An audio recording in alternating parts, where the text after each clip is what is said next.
And as promised, we have Kendall here from Avison Young.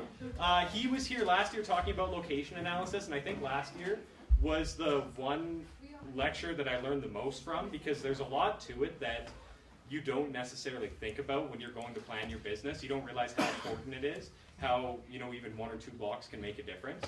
So as you guys know, I'd like to let my speakers speak for themselves, so let's have a round of applause for Kendall.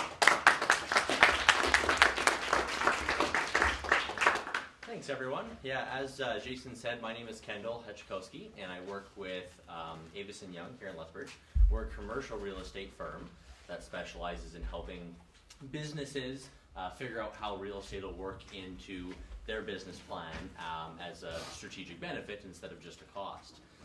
So we were here last year and as a sponsor and as a presenter, and it's been great to be involved in the challenge. Congratulations to all of you for being part of it. And we'll run through some details today in regards to how real estate factors into maybe some of your business planning and decisions. We'll keep it pretty high level because some of your businesses might not even have an initial real estate component. But each of the slides in this presentation has links, phone numbers, additional information that you can go and access to dig further into it if you need. So, or of course, anyone from our team would be available for questions, answers, a discussion, a meeting, etc. to further dig into your business plan and what you would need. And then at the end of this session, I'll stick around for a few minutes for sure and answer any questions and say hi to anyone that could use a hand. So to start it off, what is commercial real estate? So essentially it's just like any other kind of real estate, except it's only for commercial purposes. So once something is used for day-to-day sales, operating a business, or being purchased in order to generate income for a business, it's now commercial real estate. And that would differ from your multifamily apartments or houses. That would be other forms of it. And things operate a little bit differently in the commercial space.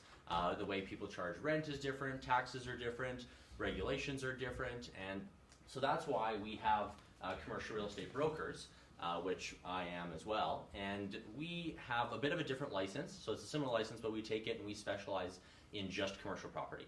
So we don't sell houses, we don't rent houses. All we work on every day is retail, office, industrial.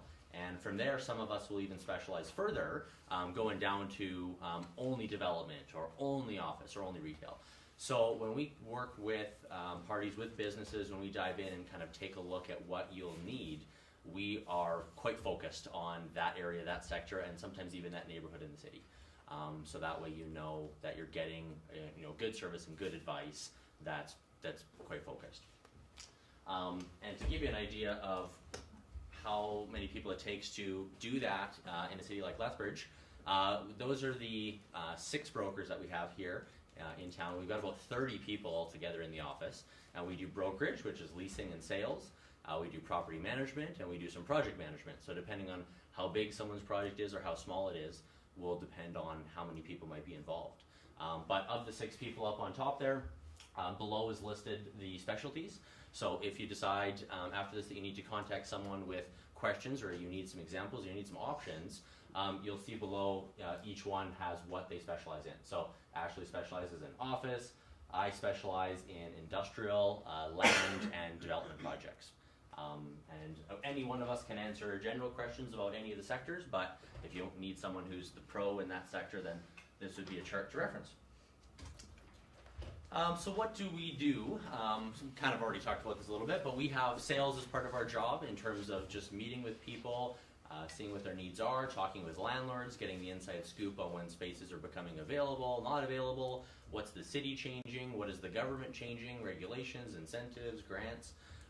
So we're constantly meeting and connecting with people in relation to business and how that correlates back to real estate, and how to make smart decisions for investors and for business owners. And then from there, there's that economic, financial analysis side of it. Okay, we've got 3 options. They all have different landlords, they all have different numbers. How do we compare these side by side to figure out which is the best fit? Or is there some intangible factors in picking a location? Access, parking, neighbors, so we can help weigh all of those into a good old spreadsheet and figure out what will make the most sense for your particular business. And then lastly, we just help coordinate it in terms of project managing it. This is probably the biggest factor in what we do with commercial real estate, especially with new businesses. And that's just, where do I start? What do I do after I start? And then how do I wrap this up so I can get my business open? And we help coordinate that with contractors, renovations, the city, permits, to make sure that it stays on track and that you can get open for your business in time. So that would lead to evaluating your needs. And so the next couple slides will go over kind of the high level stuff as to what are the most important factors in determining if you need and what you'll need for any kind of real estate or location planning. So with this one, evaluating your needs, one of the things that we'll often do, especially with new businesses, is sit down and review a base part of your business plan in terms of, okay, this is where I am today, and this is sort of the rollout of my business over the next 6 months, 12 months, 2 years, 3 years, 4 years. Because we find that it's often easy to say, okay, today I need this, and you don't necessarily think about what that will mean going forward in 2 to 3 years for your real estate needs. But chances are we've seen businesses like whatever you're starting or whatever you're growing or whatever you're involved in, and we've seen the trajectory of what those will look like and what you might need down the road. So we can take that, overlay that experience over top of a business plan to help you sift through some information, narrow the list, and come up with some options. What will you do in the space? How will you use the space? What are maybe some advantages that you could have over your competition if you do this instead of that? Those are some of the things that we'll factor in. What are some of the other notes that are on there? Yeah. One of the biggest, I would say, not mistakes, but one of the biggest questions that will often come up, and I've even talked to Jason about this before, is when people are looking at real estate and connecting it back into a business, commercial real estate especially is not very flexible. Landlords who are typically, most property and on the commercial side is rented, and you're usually dealing with landlords who are trying to find tenants and rent space, and they've shifted towards long-term models of wanting 5-year deals and 10-year deals and these long-term leases, and those can sometimes be really inflexible for businesses that are just starting, because what you need today could be vastly different from what you want in 3 years. And to say, okay, well, this is the space and this person says I have to sign a 5-year lease in order to take it, and you do, those can be really painful conversations in 2 years when you come and say, hey, I need something different, what do I do with this? And so it's really important to look at that right at the beginning, so that way you can be upfront with landlords or with someone that you're working with to say, this is what I need as a business, and this is my plan for the next 2 years. I know the space will work for that, maybe it'll work for longer, but I'm willing to stay here for this amount of time. Or I need these kind of renovations at this point in my business. And the sooner that you have all that information, can put it all down on paper, the easier it is to negotiate that with a landlord or with a property manager to make sure that it works for your business. So one of those notes in reviewing that business plan would be location analysis. So in reviewing where you would maybe go for a business, there's going to be 3 different main types. So you've got industrial, and that's usually you're storing something, you're manufacturing something, and you're going to be typically in an industrial park. There's office, so you're have a location for the main purpose of meeting clients or having employees meet together to conduct business. And then retail would be the last one. And retail is generally some kind of showroom where you are displaying your wares, your goods, and people are coming in to buy them at that location of business. So these are some of the points that you would look at, and they'll be of varying important levels depending on what kind of business it is. So traffic counts, this street versus this street, one might have 3 times the traffic. So if you're in a retail business and you can get a location on a street that has 3 times the drive-by traffic and it only costs $1 a square foot more, then that's going to be a pretty good bang for your buck, because you might have to spend a little bit less on marketing, or maybe you can delay some of that marketing because you've spent a little extra on rent, but you have 3 times the exposure. neighbors. We'll get to it in another slide, but retail especially is heavily dictated on neighbors, your surrounding users. They can affect rent as much as 1,000%, depending on who's right beside you. So it also affects your traffic. It affects the perception that your business will have.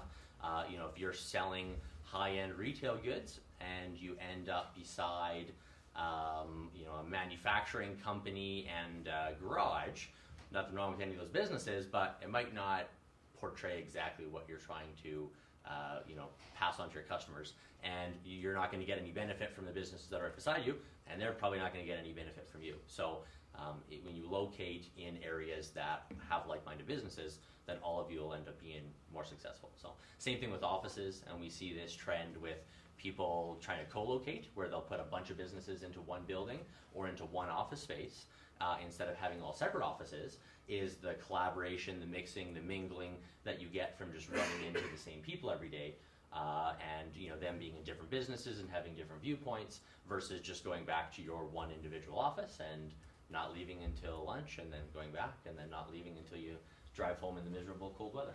Can you put a clause or a condition in that no other competing industries can be in that same block or a... Not block, but yes, the non-competes or restrictive covenants is what we call them. So landlords will often look at that, and if they have a strip mall, like most properties would have, let's say, 3 to 10 units. And so if you go in there and you have a nail salon, you probably don't want a nail salon right next door. Now, landlords usually do that automatically. They want all their tenants to be successful because then you'll stay there and you'll pay rent. So for the most part, any normal landlord would just not do that, even without a written agreement. But yes, we will often add in exclusivity clauses into a lease to say, I'm doing this, and you're not going to allow anyone else to do this in your property. So you can't control more than what that landlord has control over, but yeah, it does happen. It does exist. Access and parking. Those two kind of go hand in hand. How easy is it to get into your space or out of your space? If you want to open up a mechanic shop and you're tailoring to large trucks, and the only way to get into your site is to weave in and out of traffic and across a big street, it's not easy for that customer, that client, to get to your space, which means they're going to be more likely to go somewhere else that's easier to get to if everything else is equal. So you might as well factor that into your decision and make it as easy as possible for your clients to access your space. Same thing if you're a medical user or chiropractor, those kind of businesses, it doesn't make sense to put your business on a busy street that has no parking right outside the door, because you might be dealing with people who are in pain, elderly, handicap. You need handicapped accessibility. So if all of a sudden people are parking around the corner and have to, trolley half a block to get your space, again, it's not really conducive to your target market. So you want to factor that in. Signage would factor into the marketing and the exposure. So if a landlord has a really nice, big, beautiful sign, and your rent includes some time on that sign, then again, that's one less thing that you have to spend on marketing. So his rent might be $1 or $2 a square foot more, but he's got a really nice sign, or it has a better located sign. Again, those are things that will weigh and calculate what the difference would be to your business. If you are a warehouse, then you don't care for the signage. So it doesn't make sense to pay that $1 or $2 a square foot more for signage that you're not going to use. And then these last two will probably make the biggest factor on your decisions for those of you that will need to go and find some space. And I've actually had conversations with a few people in this room, and I know this is a big factor for them, and that's the tenant improvements or the interior improvements. So whenever you take a space, chances are there was a tenant that was in there before you, and they may have been doing something similar, or it might be totally different. But generally speaking, you need to do some renovations in the space. And that might come down to, we just need to paint it our colors and we're good to go. Or it might be, we need to do rooms and walls and lighting and electrical, and the city requires me to have some makeup air and HVAC, and those bills can start to add up pretty quickly. And so those are things that you want to figure out as early as possible in your business plan process, to see what are maybe the city's requirements that I'm not thinking of that are going to be passed on to me as a tenant as a cost. Can I find an existing space that already has all of that, so that way I don't have to spend that money? Or is there a way to negotiate those costs into a lease with a landlord? So that way the landlord is bearing the cost to build walls, install HVAC units, maybe even paint or provide you an allowance for flooring, and build that back into a lease, so that just becomes a monthly payment or a little bit of an extra rent payment, versus you having to go get a loan or try and raise money for $20,000-$30,000 worth of upfront costs that you weren't expecting. So that is one of the biggest hurdles that we find with new businesses and locating and leasing space is they'll say, yeah, this spot's perfect, but I need to do this, this, and this, and this, and I think it's going to cost like $2,000, and then they come and see us, and we say, yeah, that's probably going to cost like $30,000, and them's the breaks. It usually doesn't end super well, but we can often get landlords to chip in and contribute some of those costs, or create a bit of a stage plan with the tenant and say, hey, you need this and this to get up and running tomorrow, let's do this. And then, in year 2, do this, year 3, do this. And then you'll have, that turnkey space that you want without having to spend all the money all at front. If you have questions in regards to what the city might require, because that's usually the biggest surprise, is what the city maybe puts as a restriction, the contact number is there at the bottom. As well, there's a link that goes to all of the different building permit departments. And so if you know that what you do is going to have something to do with a lot of washrooms or plumbing, then you can call a plumbing inspector and just ask them, hey, what are current codes on this area? If it has to do with air, you can call a mechanical guy. So they're all there, and if you have any further questions on them, feel free to give us a shout as well, because we're pretty familiar with most of the different situations. Cost analysis. So that kind of takes what we talked about in the last slide and factors it into what your payments are actually going to look like. So for the most part, you have 2 options if you need space, leasing and purchasing. Generally speaking, purchasing in commercial is somewhat cost prohibitive as a startup, but it can be done, and there's lots of pretty impressive programs through both Community Futures as well as BDC, ATB, which is another sort of local financing institution, and they're very, very friendly to entrepreneurs, to people starting businesses, so there are options. And then, of course, leasing. So with purchasing, you would need to find a building or a unit to purchase.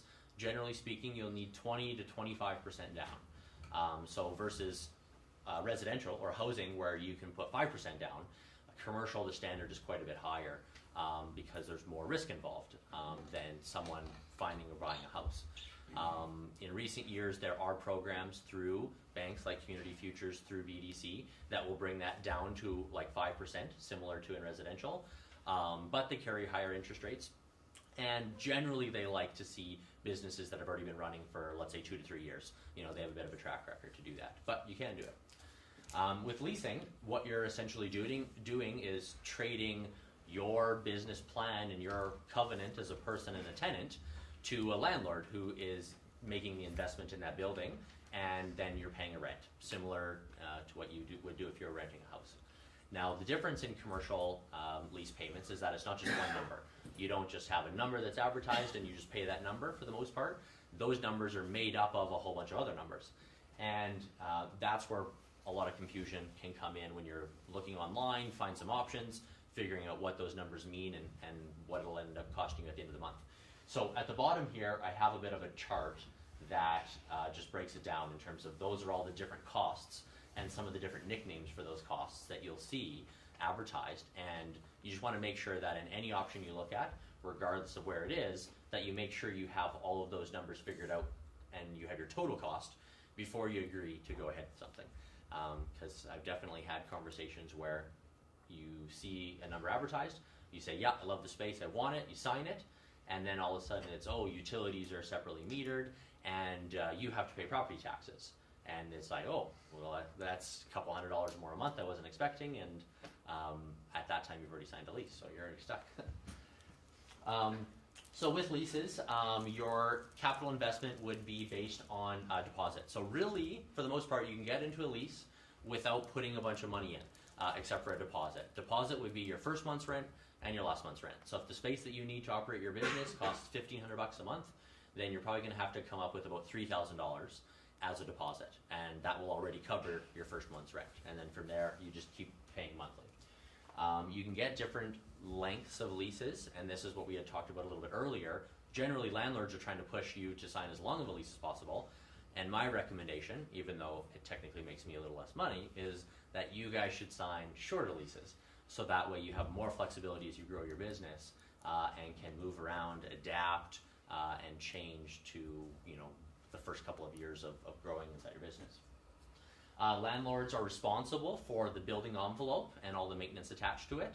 So roof, structure, windows, doors.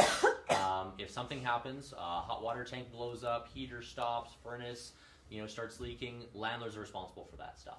So again, it takes a little bit of a risk out of the starting up of a business versus buying something. You pay your rent, they're responsible to provide you with a clean, working, functional space. Now, inside your space, you're responsible for everything. Lights, you know, burnt out, you don't call them, you replace them. So similar to residential, but all the big stuff is taken care of. You can negotiate the tenant improvements that we talked about on the last slide. So if it turns out that you do need this or that, you know, try and negotiate them into to a lease. Landlords will sometimes look at new businesses as being a little bit riskier, so factor that into your decision. If you think that you're going to need $10,000, $15,000 worth of renovation help, maybe try and scale that down a little bit and ask the landlord for a little bit less, and then pay for a little bit out of your own pocket, so that way you know, they see that as a sign of good faith and are willing to invest into a space.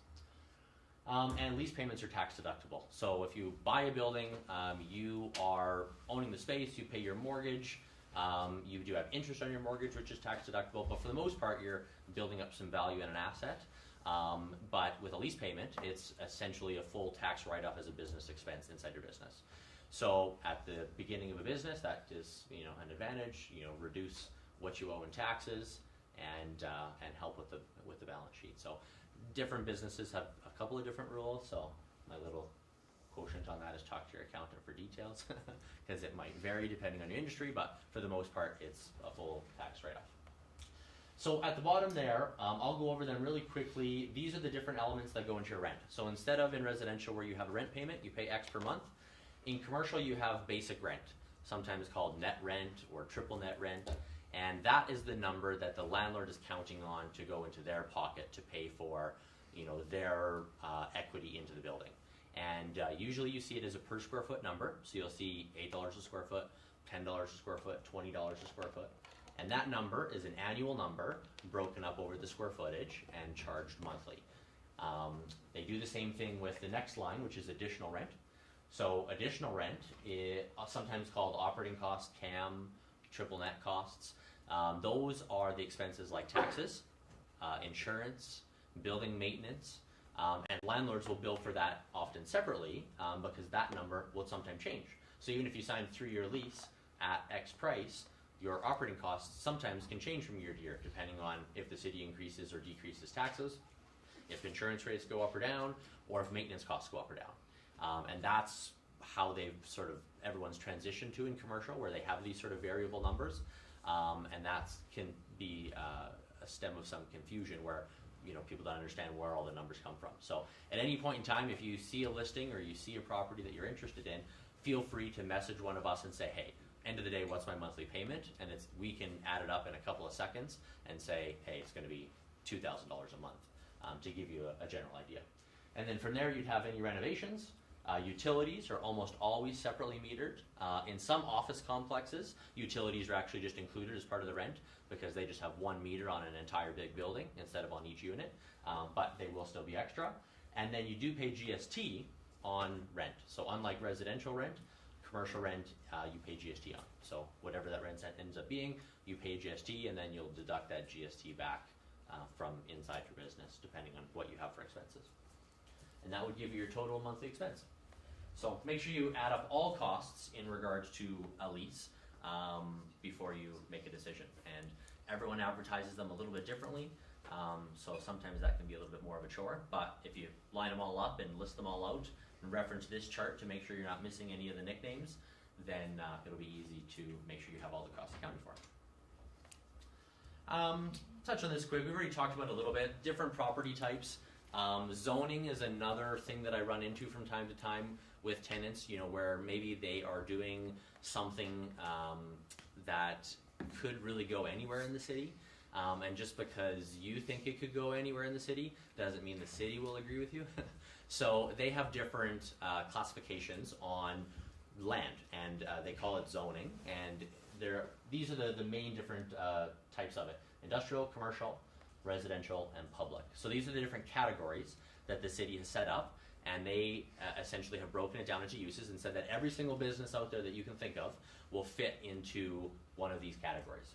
And so inside those categories, you have industrial, which goes in industrial, retail and office, which would go into the commercial zoning sector, and then investment in land are two other categories that we use, and they will both be in all of those above zonings. And this is a map, and the link is in there. So if you're wondering, of those categories, this is my business, and my business will fit into this category. The city actually has a map online, and the link is below there, where you can go and click on it, and essentially you can see everywhere in the city where you would be allowed to go based on your business type and what the city will allow. And all of that is dictated by a land use bylaw. So for the most part, you won't have to worry about this a whole lot, but it is something to factor in if you have a use that's maybe different, strange, unique, something that's fresh, or if you're doing something that maybe common sense would dictate to go in one area and you want to do it somewhere else for a specific reason or advantage, it's a good idea to double check with us or back to the land use bylaw to just make sure that it'll work and the city will allow it. All of these are links. All of the links to the full documents are included in this presentation, so you can reference back to it in the future. And if you have any questions on it, again, feel free to give us a shout. So going back to those categories, I've got all the different property types listed here, and I've got average lease rates and purchase rates listed. We won't go over all the numbers, but again, as you're building your business plan, if you know you're going to fit into a certain category and you're wondering what kind of costs you want to build into your budget, you can come back through these slides and use them to help figure out what expenses you should be budgeting for inside that sector. So industrial is the cheapest by far, typically used for storage or manufacturing. It's a low cost space, usually has overhead doors, would be up in the northeast end of the city, and you can have rents starting at $1,000 a month for quite large spaces. Office, rents, you can rent an individual office starting at about $500 a month, all the way up to, if you need 3-4 offices, boardroom space, you might be $2,000 a month. But these are all kind of average numbers you can use to calculate what you should factor in as a budget. You can find listings for these both with us as well as Kijiji is actually a resource that we often use for smaller or brand new businesses to find affordable space or smaller functioning space. And then retail is the last one. And retail has the largest range because it depends on who you're around and what the neighboring uses are. So you can get everything from $9 space to operate your business all the way up to $60 a square foot. So if you have a business idea that's retail based, you'll definitely want to research that early and factor that into your overall budget decision, because one location, even if it's down the block from another, could cost 6 times as much. So for example, because I always wondered, Yeah. dollar store. Yeah. Okay, so pick the dollar store on the north side Yeah. by Walmart. Yeah. What's the square footage, what's the price per square foot on that building? So location would matter less than the neighboring tenant. So for example, the dollar store that's right beside Walmart on the north side Yeah. probably pays about $26 a foot.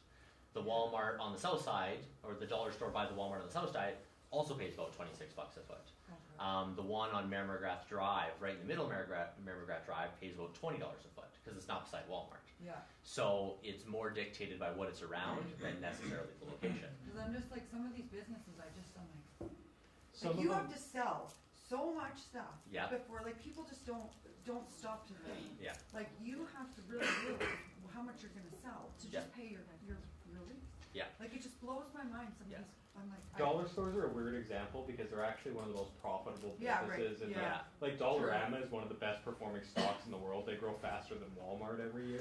Yeah. So yeah, they're huge. And so cash isn't as big an incentive to them as getting into the right spot. Yeah, exactly. Yeah, they're all about traffic and volume. But yeah, like so a Dollarama, they're usually about 10,000 square feet at $26 a right, foot. like that's on like. So you know their monthly rents, you know, would be in the ballpark of $15,000 a month. So they've got to sell 15,000 $1 items to all of us before their rent is paid. Just for rent. Yeah, and then past that, then you know your profit, your staff, the rest of your overhead. So yeah, you know that, and that's why you want to figure, especially in retail, you want to figure out what those costs are in relation to location right away to see what am I going to have to charge to get that rent back before I actually start making profit. Dollarama. Is this Alston Young's? We handle pretty much every retail property in the city. So with all of the other sectors, there's lots of landlords, there's lots of different representations. Some companies do it direct, some don't. But with retail, it's almost all handled by like national landlords, like all of these big centers. It's all that center is owned by one company. Yeah. Yeah, and they're out of Toronto, Vancouver, wherever. And so, and we represent quite a few of them. And So this is one that we do work on. Yeah. So from one end to the other, the whole place is the same amount of square. The rate? Yeah. Not always. You know, you might, if you have a unit that's right up on the front corner of a mall, you know, it might be a little more. Yeah, exactly. Oh, So, and sometimes that's a strategy that we'll use to help people with retail, even industrial sometimes is, you know, if you have a really well-performing mall that's got a ton of traffic, you might be better off being at the back of a really high-performing center than at the front of a really poorly performing center, right? And the rents might be the same. This one, you know, at first glance looks better because it's right at the front and everyone sees it. But you know, if overall the center isn't performing well, there might be reasons for that, right? You know, it might be a bad tenant mix, the access might be bad, the signage might be bad. Frankly, sometimes the landlords are just assholes. Like, you know, if you have a bad landlord, then tenants don't like being there, right? So, you know, there's a number of different factors, but it's something to be aware of. But yeah, the Dollarama on the north side is a funny example because you're $26 a square foot there, and then if you go just down the street, right, roll down 26th for like 30 seconds, you're in the industrial park and rent is $8 a foot. I know, that's like, it's just, right? So, and you know, you can have competitive advantages with that. If you say, okay, I don't need to be right beside Walmart, I'm going to take a more industrial or warehouse nature to my business, and then I can go 30 seconds down the road and pay a fraction of the rent. Maybe that's your competitive advantage, right? You know, you're going to make it up in online sales or in service. It's so much research because then you skip a couple blocks and you hit 18. Yeah. When you're on there, then your numbers are. Then you're gone. You're Yeah. going up again too. Yeah. So you have to really. Yeah, you have to watch it and you have to balance it out. Yeah. I heard from somebody who's in business downtown, like if I wanted to rent, because mine would be business to business. Okay. Yeah. And then so I heard that somebody knew somebody who knows a lawyer who would rent you out a little office space downtown. Yep. And so like, I mean, if it's like $500 a month for Yep. what you need. Yep. Like if you can make that in you know a Yep. client file, like you can cover that overhead pretty easily then. Oh yeah, definitely. Yeah, Like- yeah. Like not all rent is crazy expensive. I love the individual office model for businesses that are Yeah. starting out, and we have them. They're all over the place. Like there are lots of them, and you know, if you are comfortable with the use that you're renting off of, then and the numbers work for you, then go for it. Like it's a fantastic model for people. You get them all over. I have them in the industrial park where you know there's an engineering firm that's got extra offices and they'll rent out offices for $350 to $500 a month, right? You've got downtown lawyers' offices, the new Remax building downtown that is right across from Park Place Mall. There's offices in there, so there's probably 5 downtown, 2 on the south side, 1 on the north side, 3 or 4 in the industrial park that I can think of off the top of my head where you can rent small offices. Yeah, no, I would want to be. I don't want to be out in the Yeah. industrial park, but that downtown No, thing yeah. for $500 a month. Yeah. Well, and You the know, other thing to factor in because is small. if you calculate it out per square foot, those office rentals are actually kind of expensive. But it's easy because it's only $500, and you often get some reception services. You've got internet, you've got phone, like so. There's a lot of sometimes expensive stuff that they're putting in and charging inside of that rent. It's a great idea. Well, thank you. Yeah, I it's a like good it. model. Yeah. I wouldn't, until you get to the point where even if you need a second office, rent a second one of those offices, and then when you get to the third one, then look at, okay, do I need my own space? And you might even rent 3 and 4 inside of an existing shared office before it actually makes sense to move out and do your own office. So Yeah, I just want to keep costs down. yeah, definitely. Yeah. Is there room for negotiation with the Landlords? renters? Yeah, landlords, thank you. There is. Some landlords negotiate more than others, but yeah, there always is. Everything's up for negotiation. So it depends on what the business is, the terms. There's a lot of variables in commercial that you can then use to negotiate. If you'll take a space as is and right away, and it's been vacant for a year, then you all of a sudden have more negotiation room on the price, right? Or maybe you negotiate some free rent. Some landlords are really sensitive to cash flow, and so they won't give free rent, but they'll do a bunch of renovations. Some landlords care very much about their rental rate, but they don't care as much about renovations or free rent. So they'll give you a bunch of free rent and renovations, but they want to keep their technical monthly rent up high. So you just got to figure out what the motivation is of the party you're working with, and we can often help with that, and then present a proposal that'll make sense for you and for them. So, but yeah, there definitely is room to negotiate. So sometimes you'll have a property where they won't budge, but then I've negotiated lease deals where we've gotten it at 50% of what they were asking. So there can often be room. Okay, so real estate process. So we'll just run through the process really quick of what would be the step-by-step, and that'll give you a general idea of how much time you need to allow if you do need to go through the process.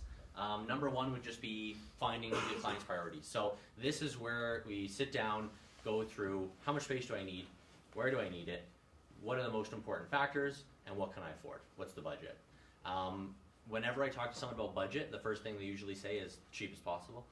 And while that is a good answer, you need to come up with a bit of a range as to this is the range I'm expecting to spend. Because as cheap as possible doesn't always do the trick, right? Sometimes you just need to spend a certain amount to make it work for your business. And if we know what you're figuring inside of your business plan, then we can help target stuff to it versus just sending the cheapest stuff.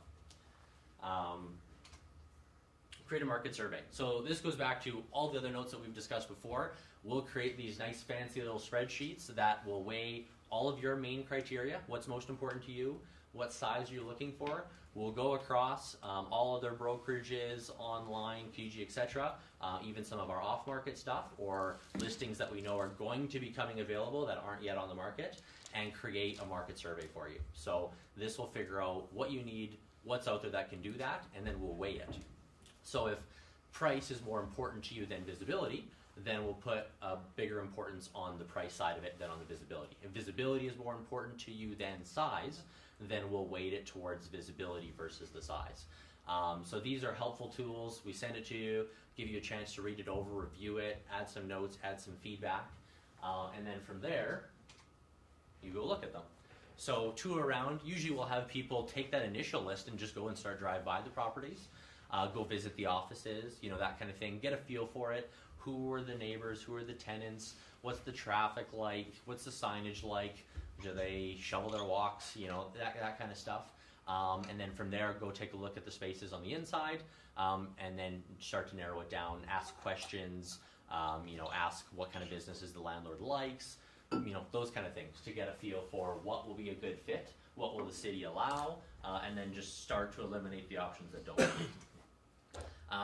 Fourth would be write an offer or negotiate. So once you've narrowed it down to one or maybe two, sorry, did you have your hand up? I was scratching my head. Oh, okay. Once you have it narrowed down to one or two, then you can start to write proposals or offers. So we'll put together, hey, I like the space, but I need it to cost X amount per month, and I need him to do this and this. So we'll take care of all the paperwork, we write it up, we submit it to them, and help the negotiations back and forth to determine if we can get a deal done on that particular space. If you're purchasing a property, it's a bit more of an involved process, and will usually then involve banks and lawyers as to, okay, this is the property I really like, I want to purchase it. This is when I want to purchase it, for how much, and these are some of the terms and conditions of the deal. Can you negotiate on a leased property, like more than one at a time, so you can see which better deal you can get? Yep.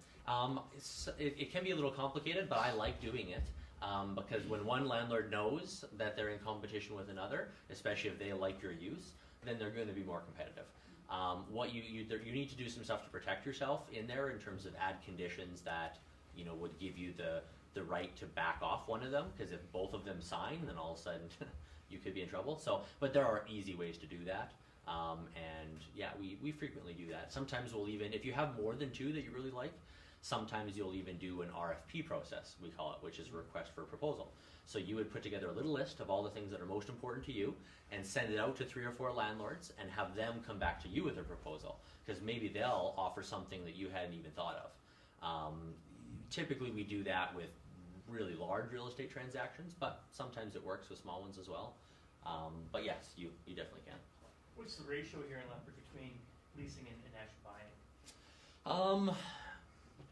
It's very, very heavily tilted in favor of leasing. I'd say with businesses that are under 10 years old, it would probably be 75 to 85% leasing, with the balance purchasing. And that has actually picked up in the last couple of years because banks have started to get really aggressive on financing owner users. So if a business, if you're buying for yourself, we call that owner user purchase instead of an investment purchase. And banks have gotten really aggressive in coming up with attractive financing. So it probably was 95% leasing 5 years ago, and now it's down to maybe 80%. Above 10 years in Lethbridge is a little bit abnormal in that it doesn't have as big of dynamic like price surging as Calgary, and it's pretty local. So if you've been in business for 10 years, it's like you've been around forever. It probably goes more to like 60-40, yeah, give or take. At this point, so conditions and due diligence. So leasing, there's less of this. In purchasing, there's a little more. So even once you write an offer, there might be a couple things you need to double check, right? So you might say, yeah, I love this space. I don't want to lose it. I'm going to write an offer on it. But you might need to still check with the city. You might need to still go borrow some money from Jason. You might need to check with the rest of your partners. You might need to have a lawyer review documentation. Those you can all insert. You can insert those into the document as conditions. Essentially, you're stating to the landlord, and this is quite normal, I want to lease your space. This is what I'm willing to lease it for. I just have a couple of things to check on once we've come to an agreement. So that's called due diligence, and then afterwards we'll assist with that. We'll check with the city, help you get financing, and then move through with then removing those conditions and taking over the space. With a Oh no, you want to finish your point, yeah. With the purchase, it's the same thing.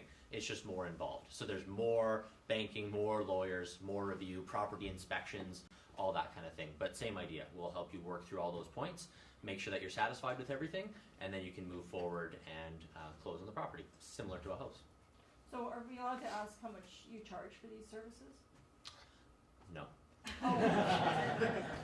Oh. As a tenant or a buyer, we are paid for by landlords and sellers. So similar to the very frequent advertisements you hear on the radio, our services are free. They're not free. They're being paid for by the landlords and the sellers.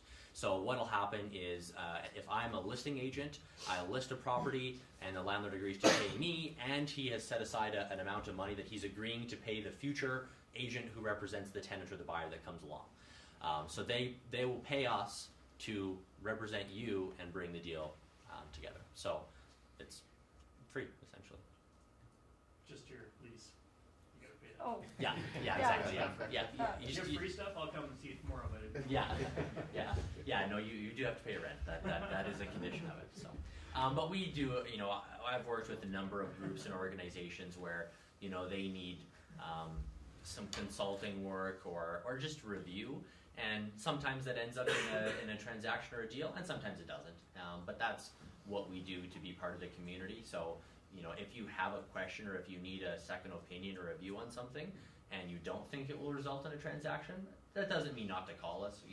We're just as happy to take a look at it and see if we can help or add value or give you a couple of points to save you some pain down the road, even if it doesn't end up in a It's transaction. not like that Millionaire show where they like talk about that they just made $45,000 in a half an hour. No, I haven't had half an hours like that, so I have to move to a bigger city to do that Yeah. maybe. But no, it's not quite like that. And then the last step would be remove those conditions, move in, open, celebrate, start selling stuff, and operate your business.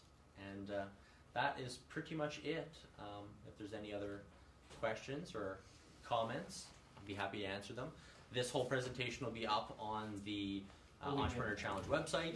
So if you have questions or if you want to review any of those maps or guidelines or any of the city info, feel free to go back, click on those. If it confuses you, give us a shout. If you have questions, give us a shout. If you need options, give us a shout. I was going to say a buddy of mine has leased a building up Cali 63 on Avenue, so. Of Kendall?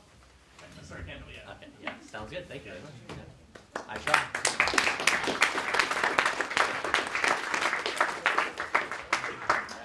Location planning, it's so important. I say to you guys all the time, look at what the big businesses do, right? And if you take a look at, I'll use the example of McDonald's. McDonald's throws millions at location planning because for them that is absolutely critical. And then Wendy's opens up a block away every time. Google it. That's their location planning because they know that the other company does it better. So it's critically important if you guys don't have those people that you can refer to like McDonald's. So next week we're going to be talking with Stephen Mogden from Stringham, who is an absolutely great resource in terms of legal-wise, as we've already heard tonight. And we're also going to be speaking with my coworker Morley about cash flow. That is the blood of your business. Everything is based on cash flow. No matter what, at the end of the day, we talked about a couple weeks ago, you can't pay your bills with profit. You need to have cash every single month. So we're going to talk about that next week. If you guys have any questions, as usual, feel free to let me know, and we'll see you next week.